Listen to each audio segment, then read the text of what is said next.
brought to you by Palvi Agrico. आता शेतीसाठी जे काही लागणार ते घरपोच मिळणार, तेही मोबाईलच्या एका क्लिकवर. यावेळेस पुन्हा एकदा पद्म पुरस्कारांची घोषणा झाली आहे. खरं तर दरवर्षी ज्यावेळेस पद्म पुरस्कारांची घोषणा होते, पद्मश्री, पद्मभूषण, पद्मविभूषण आणि ऑफकोर्स भारतरत्न, प्रत्येक वेळेस कुठल्या ना कुठल्या पद्धतीची कॉन्ट्रोवर्सी त्याच्यावरनं बघायला मिळते.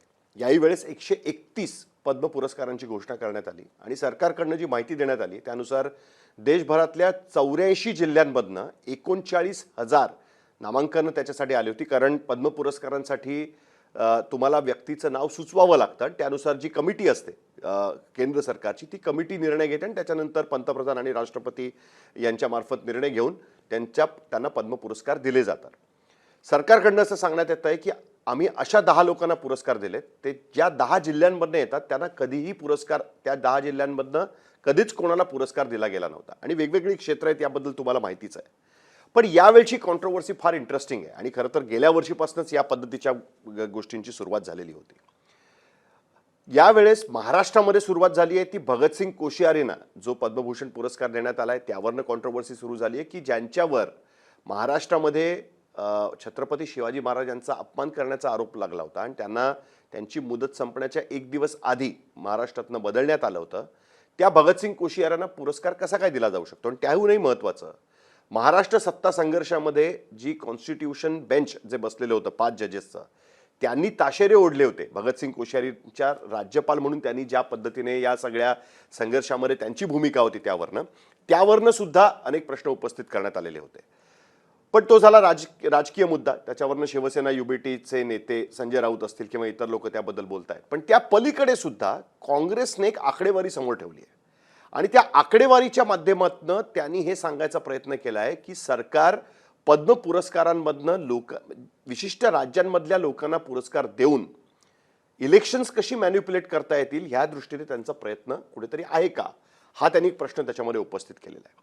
त्यामुळे ही कॉन्ट्रोवर्सी काय आणि जी आकडेवारी देण्यात आली आहे ते खरोखरच सरकारमार्फत काही मॅन्युप्युलेट करण्याचा प्रयत्न केला जातोय का, की निवडणुका आणि पद्म पुरस्कार आणि निवडणुका यांचा संबंध कसा, या सगळ्या गोष्टींबद्दल मी तुम्हाला सांगणार आहे. नमस्कार, मी साहिल जोशी, मुंबई तकमध्ये आपलं स्वागत आहे.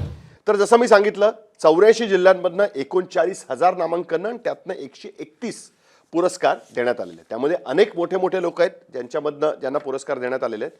पण विशेषतः जर आपण बघितलं तर दक्षिणेतली 2 प्रमुख राज्य आणि 1 केंद्रशासित प्रदेश आणि पूर्वेमधली 2 राज्य पश्चिम बंगाल आणि आसाम, या राज्यांवरती विशेष लक्ष कुठेतरी ठेवण्यात आलेलं आहे असं म्हटलं जात आहे.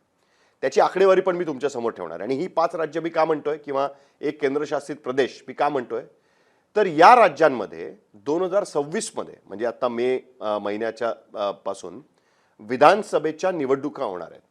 त्यामुळे जर आपण बघितलं तर एक इंटरेस्टिंग आकडेवारी आपल्या समोर येते आणि ती इंटरेस्टिंग आकडेवारी जर आपण बघितली तर आपल्या लक्षात येईल की या राज्यांमधनं सर्वाधिक, लक्षात घ्या, सर्वाधिक पद्म पुरस्कार दिले गेलेत. अर्थात पूर्ण देशात बघितलं तर महाराष्ट्राला सगळ्यात जास्त पद्म पुरस्कार मिळालेत. म्हणजे महाराष्ट्रातनं येणाऱ्या लोकांना 15 पुरस्कार महाराष्ट्राला मिळालेत. त्याच्या खालोखाल जर आपण बघितलं तर केरळचा नंबर येतो, पश्चिम बंगालचा नंबर येतो, तामिळनाडूचा नंबर येतो आणि अशा पद्धतीने आरोप असा केला जातोय की या राज्यांना जास्त पुरस्कार दिले गेले. एक आकडेवारी मला तुमच्या समोर ठेवायची आणि फार इंटरेस्टिंग आकडेवारी आहे. त्यातनं तुम्ही त्या पद्धतीने ठरवू शकता. हे कधीपासून सुरू आहे ते आपण जर बघितलं तर यावर्षी 2026 मध्ये ती आकडेवारी फार इंटरेस्टिंग आहे. ती तुम्ही जरा स्क्रीनवरती ती आकडेवारी बघू शकता. 2026 मध्ये ज्या 5 राज्यांमध्ये निवडणुका होणार आहेत त्या 5 राज्यांमध्ये जर आपण बघितलं तर त्या 5 राज्यांची मिळून 18% त्यांचं म्हणजे पूर्ण देशाची लोकसंख्या बघितली तर त्याच्यामधला या 5 राज्यांचा हिस्सा, 1 केंद्रशासित प्रदेश आणि इतर राज्य यांचा हिस्सा जवळपास 18% आहे. पण इथे पद्म पुरस्कार दिले गेलेले आहेत 37%. म्हणजे 131 पैकी 37% पद्म पुरस्कार हे या राज्यांमध्ये वाटले गेले ज्या ठिकाणी 2026 मध्ये निवडणुका होणार आहेत. त्याच पद्धतीने आपण आधीची वर्ष पण बघूया. म्हणजे फक्त 2026 मध्ये होत्या म्हणून आरोप लावण्यात काय अर्थ आहे, तर आधीची राज्य बघूया. 2023 मध्ये 9 राज्यांमध्ये निवडणुका होणार होत्या, विधानसभेच्या निवडणुका होणार होत्या आणि या 9 राज्यांची जर आपण राष्ट्रीय लोकसंख्येमधली जर आपण टक्केवारी बघितली तर ती 21% लोकसंख्या या 9 राज्यांमध्ये होती. आणि इथे 34% पद्म पुरस्कार 2023 मध्ये दिले गेलेले होते. 2022 मध्ये 7 राज्यांमध्ये निवडणुका होणार होत्या विधानसभेच्या. 26% त्यांची लोकसंख्या होती पूर्ण देशाचा विचार केला तर, आणि इथे 37% पद्म पुरस्कार दिले गेलेले होते. 2021 मध्ये सुद्धा 5 राज्य होती की ज्या ठिकाणी निवडणुका होणार होत्या. त्या 5 राज्यांची टोटल जर लोकसंख्या बघितली देशाच्या लोकसंख्येच्या तुलनेत तर 18% होती, आणि इथे सुद्धा या 5 राज्यांमध्ये सुद्धा 38% पद्म पुरस्कार दिले गेलेले होते. आणि ही फार इंटरेस्टिंग आकडेवारी याच्यामध्ये दिसते. आणि त्याचबरोबर दुसरी एक आकडेवारी बघितली तर दक्षिण भारतामध्ये गेल्या वर्षी 36 पुरस्कार दिले गेले होते पद्म पुरस्कार, पण यावेळेस तिकडच्या 2 प्रमुख राज्यांमध्ये निवडणुका आहेत, यावेळेस ती संख्या वाढून होती 40. पश्चिम भारतामध्ये की जिथे महाराष्ट्रामध्ये गेल्या वर्षी निवडणुका होत्या तिथे गेल्या वर्षी 23 पुरस्कार दिले गेले होते, यावेळेस महाराष्ट्र टॉपला जरी असेल तरी पश्चिम भारतामध्ये 20 पुरस्कार दिले गेलेत. पश्चिम बंगालला 2025 मध्ये पश्चिम बंगालमधनं 8 पद्म पुरस्कार दिले गेले होते, यावेळेस ती संख्या वाढून 11 झालेली आहे. तर ही फार इंटरेस्टिंग गोष्ट त्याच्यामधनं लक्षात येते. त्या पलीकडे सुद्धा जर आपण बघितलं की जो आरोप साधारणतः लावला जातोय की पॉलिटिकल थिंकिंग त्याच्या मागे आहे का, कुठेतरी राजकीय विचारातनं ही गोष्टी केली जाते का, तर इंटरेस्टिंग नाव त्याच्यामध्ये आलेलं आहे केरळमधनं. केरळचे माजी मुख्यमंत्री आणि तिकडच्या कम्युनिस्ट पक्षाचे CPMचे म्हणजे CPMची भारतामध्ये स्थापना करण्यापासून त्यांचे जे सदस्य असणारे अच्युतानंदन यांना सुद्धा यावेळेस पद्मविभूषण पुरस्कार दिला गेलेला आहे. आणि आतापर्यंत जे डाव्या विचारांचे नेते राहिलेले आहेत, मग त्याच्यामध्ये EMS नंबूद्रीपाद असतील जे केरळचे मुख्यमंत्री राहिलेले आहेत, ज्योती बसू असतील जे पश्चिम बंगालचे मुख्यमंत्री राहिलेले आहेत, बुद्धदेव भट्टाचार्य असतील की जे पश्चिम बंगालचे मुख्यमंत्री राहिलेले आहेत, या तिन्ही लोकांनी जेव्हा जेव्हा त्यांना पद्म पुरस्काराची घोषणा करण्यात आलेली होती त्यावेळेस त्यांनी तो पुरस्कार नाकारलेला होता.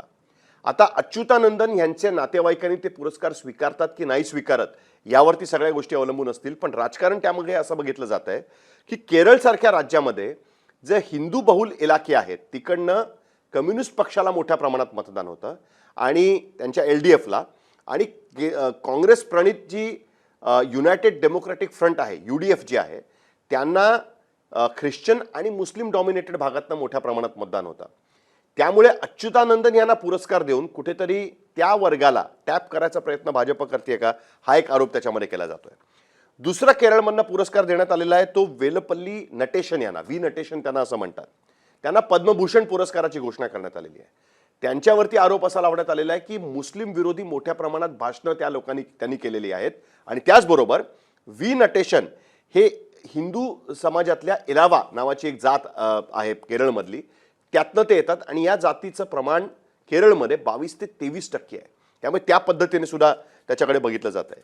इतर जे मेंबर तिकडनं आपल्याला बघायला मिळत आहेत त्यांच्याकडे जर आपण बघितलं तर आपल्याला लक्षात येतं की केरळमध्ये फिल्मस्टार मामुटी असतील किंवा रिटायर्ड सुप्रीम कोर्ट जज असतील, त्यांना ज्या पद्धतीने थॉमस म्हणून जज आहेत त्यांना पुरस्कार पद्मभूषण देण्यात आलेला आहे. हे सगळं जर बघितलं तर आपल्याला लक्षात येईल की कुठेतरी काँग्रेस पक्षाचं म्हणणं आहे की ठरवून त्या पद्धतीने गोष्टी केल्या जात आहेत. याची सुरुवात कुठून झाली तर गेल्या वर्षी जेव्हा भारतरत्न पुरस्कारांची घोषणा केली गेली होती ज्याच्यामध्ये लालकृष्ण अडवाणींना पुरस्कार दिला गेलेला होता, स्वामीनाथनना पुरस्कार दिला गेलेला होता जे हरित क्रांतीचे जनक मानले जातात, त्याचबरोबर 2 राजकीय पक्षाच्या नेत्यांना सुद्धा पुरस्कार दिला गेलेला होता. आणि जे त्यातले एक भारताचे माजी पंतप्रधान राहिलेले आहेत, त्याच्यामधले एक नेते आहेत चरण सिंग जे पंतप्रधान राहिलेले आहेत, आणि कर्पूरी ठाकूर जे बिहारचे माजी मुख्यमंत्री राहिलेले आहेत. ज्यावेळेस बिहारमध्ये गैर काँग्रेसी सरकार अस्तित्वात आलेली होती त्यावेळेस कर्पूरी ठाकूर सुद्धा मुख्यमंत्री झालेले होते. आणि कर्पूरी ठाकूर ज्या पद्धतीने मंडल कमिशन लागू झाल्यानंतर पूर्ण देशभरामध्ये OBC समाजाला आरक्षण मिळायला सुरुवात झाली, राजकीय आरक्षण सुद्धा, शैक्षणिक आरक्षण सुद्धा आणि सरकारी नोकऱ्यांमध्ये आरक्षण सुद्धा, त्याची सुरुवात पूर्ण देशभरामध्ये बिहारमध्ये कोणी करून दिली असेल तर ती कर्पूरी ठाकूर ज्यावेळेस मुख्यमंत्री होते त्यावेळेस करून दिलेली होती. त्यावेळेस कर्पूरी ठाकूर आणि चौधरी चरण सिंग यांना सुद्धा भारतरत्न पुरस्काराची घोषणा करण्यात आली. त्याचा परिणाम म्हणून असा आरोप केला जातो की चौधरी चरण सिंग यांचा जो पक्ष राष्ट्रीय लोकदल जो UPA बरोबर होता किंवा इंडिया अलायन्स बरोबर होता, ते जयंत चौधरी उत्तर प्रदेशमध्ये भारतीय जनता पार्टी बरोबर असलेल्या NDA मध्ये गेले आणि आज ते केंद्रीय मंत्रिमंडळामध्ये मंत्री आहेत. पश्चिम उत्तर प्रदेशमध्ये त्यांचा पक्षाचं काही प्रमाणामध्ये अस्तित्व होतं आणि त्याचा फायदा भाजपला हवा होता असा एक आरोप लावला गेला आणि कर्पूरी ठाकूर यांना भारतरत्न दिल्यानंतर इंडिया अलायन्स तुटली आणि नितीश कुमार ज्यांनी खरं तर इंडिया अलायन्स व्हावी या पद्धतीने प्रयत्न सुरू केलेले होते त्यांनी इंडिया अलायन्सची साथ सोडून ते सुद्धा भारतीय जनता पार्टी बरोबर निघून गेले आणि त्यामुळे तो एक फॉलोअप त्या पद्धतीने बघितला जातोय. अशाच पद्धतीने पूर्वी 2017 मध्ये पद्मविभूषण देण्यात आलं होतं शरद पवारांना. त्याहीवर काँग्रेस पक्षाने मोठ्या प्रमाणात टीका केलेली होती की ह्याच्या मागे काहीतरी राजकीय खेळी आहे. आता ज्यावेळेस अजित पवार सतत सांगतायत की तेव्हापासून शरद पवारांबरोबर भारतीय जनता पार्टीने अनेकदा एकत्र येण्याबद्दल बोलणी केलेली होती आणि त्यातलीच कडी आत्ता आपण बघतोय तर शिबू सोरेन जे झारखंडचे पहिले मुख्यमंत्री राहिलेले आहेत, झारखंड मुक्ती मोर्चाचे संस्थापक आहेत आणि आदिवासी नेते म्हणून त्यांना ओळखलं जातं, त्या शिबू सोरेन यांना मरणोत्तर हा पुरस्कार देण्यात आलेला आहे पद्मविभूषणचा. सध्या झारखंडमध्ये झारखंड मुक्ती मोर्चा काँग्रेस यांच्या अलायन्सचं सरकार आहे, पण कुठेतरी अशी चर्चा दिल्लीमध्ये आहे की झारखंड मुक्ती मोर्चा आणि भारतीय जनता पार्टी म्हणजे हेमंत सोरेन ज्यांना निवडणुकीपूर्वी झारखंड निवडणुकीपूर्वी ईडीने अटक केलेली होती आणि नंतर ते ईडीच्या अटकेतनं बाहेर आल्यानंतर त्या निवडणुकीत जिंकल्यानंतर ते बाहेर आले, पुन्हा एकदा मुख्यमंत्री झाले. हा सगळा इतिहास आपण बघितलेला आहे, पण त्यांची पण जवळीक कुठेतरी वाढायला लागली आहे का अशीही चर्चा मोठ्या प्रमाणात केली जात होती. पण हे सगळं होत असताना दुसऱ्या बाजूला भारतीय जनता पार्टीचं काउंटर या बाबतीमध्ये असं आहे की या गोष्टींकडे अकारण राजकीय दृष्टीने बघितलं जात आहे. महाराष्ट्राला सगळ्यात जास्त पुरस्कार मिळालेले आहेत, ज्यांना पुरस्कार दिले गेलेले आहेत त्यांच्या पात्रतेवरती तर कोणी शंका उपस्थित करत नाहीये, पण राजकीय टायमिंगवर चर्चा उपस्थित जी केली जाते त्याच्या मागे त्या राजकीय पक्षांची मानसिकता कुठेतरी बघितली पाहिजे. पण एकूणच या सगळ्या पुरस्कारांच्या बाबतीमध्ये यापूर्वी सुद्धा कॉन्ट्रोवर्सीज झालेल्या आहेत. म्हणजे काँग्रेसच्या बाबतीमध्ये जर बघायचं झालं तर 3 लोकांची नावं मला तुमच्या समोर ठेवायची आहेत, त्यातनं सुद्धा आपल्याला अनेक गोष्टी लक्षात येऊ शकतात. जर आपण ती 3 लोक बघितली तर आपल्या लक्षात येईल की का म्हणून त्यांच्याबद्दल अशा पद्धतीने म्हटलं जात आहे. त्यातले एक आहेत तमिळनाडूचे माजी मुख्यमंत्री आणि तिकडचे अत्यंत लोकप्रिय असे सुपरस्टार फिल्मस्टार MG रामचंद्रन, ज्यांचा AIADMK हा पक्ष आहे जो आज भारतीय जनता पार्टी बरोबर अलायन्समध्ये आहे. त्यांना 1988 मध्ये भारतरत्न पुरस्कार देण्यात आला होता ज्यावेळेस राजीव गांधी देशाचे पंतप्रधान होते आणि एकूणच काँग्रेसची जमीन हलतीये देशभरामध्ये. VP सिंग बाहेर पडले होते, राम जन्मभूमीचं आंदोलन सुरू होणार होतं. या सगळ्या पार्श्वभूमीवरती दक्षिणेमध्ये काँग्रेसचं बलस्थान टिकून राहावं या दृष्टीने हा पुरस्कार दिला गेलाय का असा प्रश्न उपस्थित केला गेला होता. त्याच पद्धतीने 1976 मध्ये के कामराज तमिळनाडूमधून येणारे नेते की ज्यांच्या विरुद्ध लढून इंदिरा गांधींनी काँग्रेसमध्ये फूट पाडली आणि त्याच्यानंतर के कामराज यांच्या नेतृत्वाचा काँग्रेस पक्ष हा लयाला गेला, त्यांना 1976 मध्ये पुरस्कार दिले गेले आणि त्याच्यानंतर काहीच महिन्यामध्ये इमर्जन्सी संपून भारतामध्ये लोकसभेच्या निवडणुका घेण्यात आल्या होत्या आणि त्यावेळेस जर आपण बघितलं तर काँग्रेसचा परफॉर्मन्स उत्तरेकडच्या राज्यांमध्ये पूर्णपणे शून्य असा होता, पण दक्षिणेकडच्या राज्यांमध्ये ज्या सीट्स त्यांच्या निवडून आल्या त्याच्यामुळे ते तगून निघाले असंही त्याच्यामध्ये म्हटलं जातं. त्यामुळे त्या पुरस्काराकडे पण त्या पद्धतीने बघितलं गेलं होतं. अशा अनेक गोष्टी आपण आतापर्यंत बघितलेल्या आहेत. अनेकांनी पद्म पुरस्कार नाकारलेले आहेत. त्यातले काही महत्त्वाची नावं जर सांगायची झाली तर सुभाषचंद्र बोस यांना 1992 मध्ये ज्यावेळेस भारतरत्नाची घोषणा करण्यात आलेली होती त्यावेळेस त्यांच्या नातेवाईकांनी तो नाकारला, हे सांगून की खूप उशीर झालेला आहे. 1945 ला नेताजींचं निधन झालं आणि त्याच्यानंतर आत्ता पुरस्कार दिला जातोय, आत्ता आठवण काढली जाते. डॉक्टर बाबासाहेब आंबेडकर यांना 1991 मध्ये हा पुरस्कार देण्यात आला होता. भारतरत्न घोषणा करण्यात आली होती त्यावेळेस VP सिंगांचं सरकार होतं. त्याही वेळेस हा प्रश्न उपस्थित करण्यात आला होता की इतक्या वर्षानंतर काँग्रेसचं सरकार असताना कधीच हा पुरस्कार दिला गेला नव्हता. आणि त्याच पद्धतीने अनेक असे नेते आहेत, मौलाना आझाद असतील किंवा HS कुंजरू असतील, PN अक्सर असतील, PMOचे प्रिन्सिपल सेक्रेटरी इंदिरा गांधींबरोबर काम केलेले, यांनी हा पुरस्कार नाकारलेला आहे. त्यांचं म्हणणं होतं की अशा पद्धतीने पुरस्कार स्वीकारणं चुकीचं आहे. निखिल चक्रवर्ती जे एक अत्यंत वरिष्ठ असे पत्रकार राहिलेले आहेत, संपादक राहिलेले आहेत, त्यांना जेव्हा पुरस्कार देण्यात आलेला होता पद्मश्री, त्यांनी तो नाकारलेला होता की पत्रकारांनी हे पुरस्कार घेऊ नयेत. अनेक पत्रकारांनी नंतर हे पुरस्कारांनी देण्यात आलेले आहे. दत्तोपंत ठेंगडी जे भारतीय राष्ट्रीय स्वयंसेवक संघाचे सरकार्यवाह राहिलेले आहेत, त्यांना हा पुरस्कार पद्मश्री देण्यात येणार होता, पद्म पुरस्कार देण्यात येणार होते वाजपेयी सरकारच्या काळामध्ये.